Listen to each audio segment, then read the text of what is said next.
They threw away the book of Allah, and instead of following the book of Allah, what did they follow? So Allah says, when the book came with the Prophet, they knew. Yet they threw away this book behind their backs and rejected the Prophet, even though they knew that he was the Prophet. So they did not follow the book. What did they follow? Instead of following the book of Allah, they followed that which the Shayatan recited during the time of Sulaiman. Is that clear so far? Right. What is this recitation? What were the Shayatan reciting? We have many opinions, but to summarize, there are about 4 or 5. I have all of them here, but no need to go into opinion 1, opinion 2, or 3. What appears to have been the case is that the jinn and the Shayatan, during the time of Sulaiman, or maybe after his death, perhaps right after his death, this is another opinion, claimed to have the knowledge of Sulaiman. Or, according to an interpretation, they claim to have discovered the secrets of Sulaiman. Now pause here.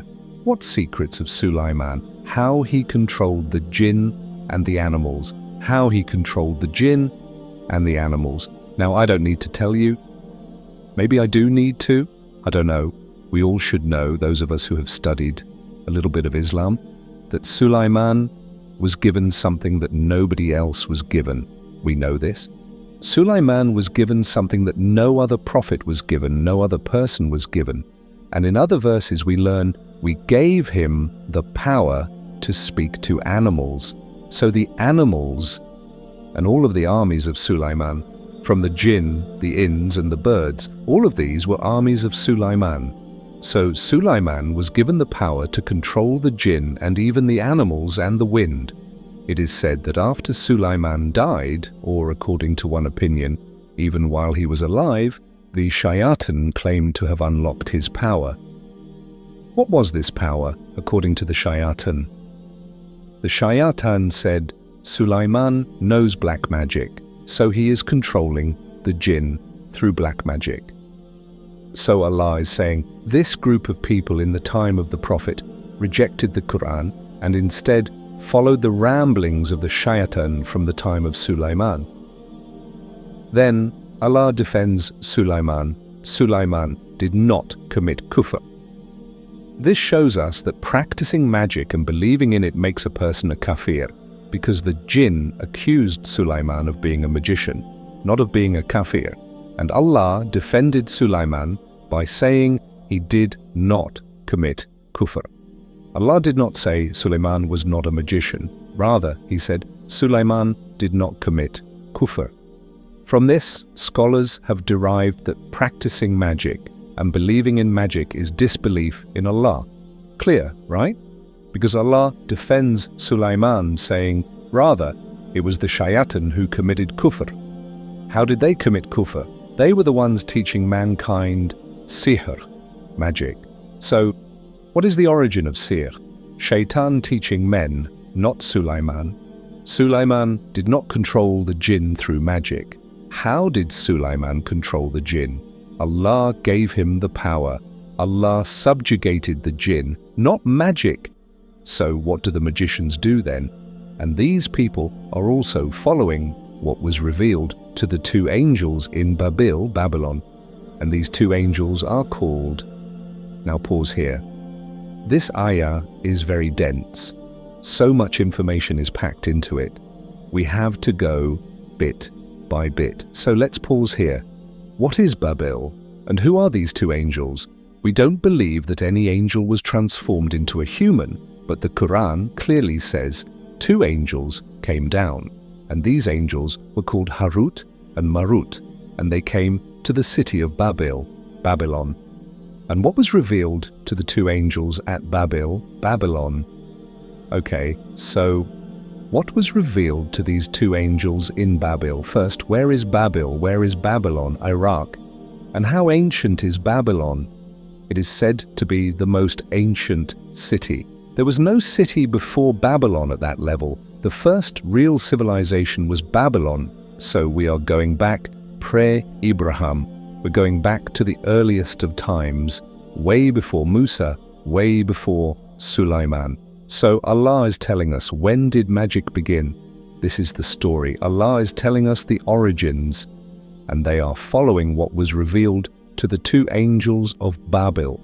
These angels were called Harut and Marut. What was revealed to these two angels? They, people of that time, went after what the devils used to teach, and they went after what was revealed to the two angels at Babel, who were called Harut and Marut. Whatever was revealed to these two angels cannot be applied to black magic or sorcery. Why? Because these angels used to say, whatever we have for you has a double aspect to it. If you misuse it, it will make you commit disbelief. But if you use it positively, then that would be okay. So, this is not something that can be termed as black magic.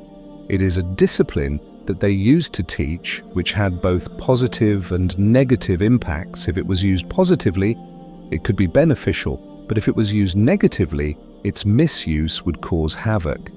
And this cannot be called black magic, because black magic is something that is totally evil. All these things tell us that the scholars say what was revealed to these two angels in Babel cannot be black magic at all. However, of course, we do know that it was definitely some sort of knowledge or discipline that was given to them. These two angels had been sent down by the Almighty specifically to counter that magic. So instead of being a source of black magic, they were actually an antidote to the magic that was being taught by the devils at that time. And this is in accordance with the practice of the Almighty. When something becomes rampant and becomes a cause of great trial for people, He sends down its remedy as well. So what was revealed to these two angels was not black magic at all. Rather, it was a remedy to the sorcery and magic being practiced by people or by devils. Whatever discipline was revealed to them was of a pure nature. It had powerful effects, and we still have remnants of this knowledge among some of our people. But of course, because a lot of evil has crept into such things, it is difficult to pinpoint whether this discipline still exists in its original form. There are pious people who are very careful in the use of this discipline, and they are also able to counter magic. So in conclusion, Ustad Islahi says that it is wrong to attribute the source and origin of black magic to these two angels. The angels were allowed to teach anyone who wanted to study with them, but the angels also came with a big disclaimer. And that disclaimer was, the angels said to anyone who came to them, "We are a test from Allah." Yet, if somebody insisted, they taught him. Is that clear? So the angels were a test, and they said they were a test, but they were still there. So Allah says, the people studied from the two of them that which would cause a husband and wife to fall apart, to have problems and whatnot. And yet, they could never harm anyone unless if Allah wills it. If Allah wants, He can prevent it. So they are not going to harm anybody, except if Allah has willed it. They studied that which only harms them, and there is no benefit in it. Yes, Allah will test us, just like He told the Banu Israel, do not work on Saturday. And then what does the Quran tell us? Allah tested a group of Banu Israel by what? By the fish, the fishermen. Allah tested them to see how sincere they were after telling them they were not supposed to work on Saturday. So for a number of weeks, the fish would only come on Saturday. This is in the Quran, right? And therefore the fact that the angels, Harut and Marut, are testing mankind, someone might ask, why is this happening?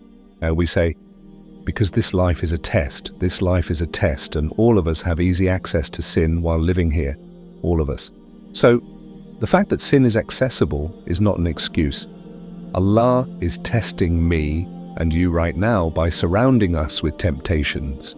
From this verse we gain many points of benefit. Most importantly, for our lecture today, studying magic, practicing magic and believing in magic. All of it is tantamount to kufr. You cannot be a Muslim and practice or believe in this.